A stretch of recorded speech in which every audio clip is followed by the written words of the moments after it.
Every legend has a beginning, but for Jack Carver, the beginning looked a lot like a dead end. An ex and disgraced Navy officer, Jack was a man running from his past. After a gun deal in the States went south, leaving a mob boss dead, Jack fled to Micronesia. It started with a woman named Valerie Cortez. She hired Jack to take her to the Yucatan Islands to take pictures for a report on the old Japanese remains from World War II. But the moment they arrived, the tropical paradise turned into a war zone. Jack's boat was blown to splinters, leaving him stranded and hunted by mercenaries led by a man named Richard Crowe, a former apartheid officer and the right hand of Dr. Krieger.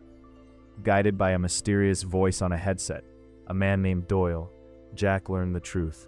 Valerie was a CIA agent, and the islands were a laboratory for Dr. Krieger, a mad scientist blending human DNA with animal ferocity lost to humans centuries ago. Jack wasn't just a survivor anymore, he became a test subject. Krieger injected Jack with a serum designed to unlock these hidden animal traits. This backfired spectacularly. What seemed as his first success in his research became his downfall. Jack tore through the island, killed Crowe, and stopped Krieger. As a parting gift and compensation for the loss of his boat, Doyle gave him a crate of blood diamonds. It was Jack's first taste of the true nature of power, that authorities often profit from the very chaos they claim to fight. Victory didn't bring peace. Months later, Jack returned to a life of debt and alcoholism. When a woman named Cade offered him a way out, one last arms deal to buy a new boat, Jack took the bait. It led him to Kadir, a coastal Asian enclave, and a confrontation with Semaru, a warrior with feral abilities just like his, and the leader of a tribal rebel army with the goal of reshaping Kadir into their image.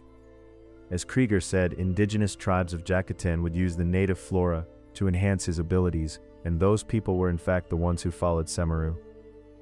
But the real wound wasn't physical. In the heat of battle, Cade, the woman Jack trusted, betrayed him to save herself, and his colleague Doyle was killed in cold blood by Semaru's men. Jack survived. He killed Semaru and stood over Cade, but instead of seeking revenge, he let her walk away with the money. He realized that her selfish survival instinct was the most human thing about her. The betrayal changed Jack. The death of Doyle severed his last link to his old life, and some sense of trust for those who claimed to protect others, namely governments. Thanks to Cade's betrayal, he realized that the world was a place where love was a lie, and war was the only constant, and that wherever there's a weapon and suffering, there's money to be made.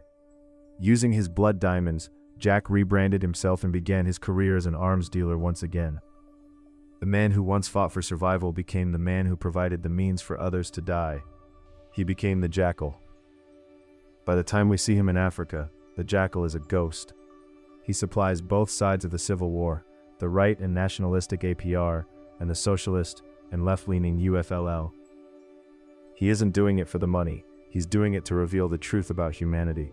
Jack as the Jackal has gone from place to place in the Third World, eventually finding himself comfortable in the unrest and instability of Africa. Rumors swirled that he was dying of brain cancer.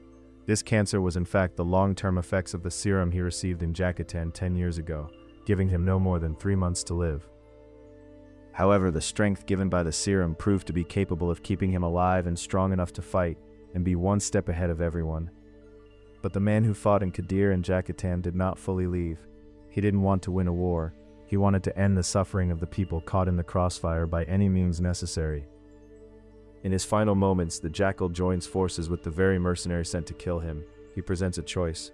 One will stay behind to trigger an explosion to save 2 million refugees, and the other will take their own life after bribing the guards. From a dishonorably discharged Navy officer to a feral hunter to a cynical arms dealer, and finally, to a man seeking a twisted kind of redemption, Jack Carver didn't die a hero, but he died on his own terms, leaving behind a legacy of fire and diamonds. With some claiming he never died and cheated death once again, given his body was never found. Jack Carver proves that in a world full of misery, cruelty, and pure survival, you either die a victim or you live long enough to become the catalyst for the end of the world.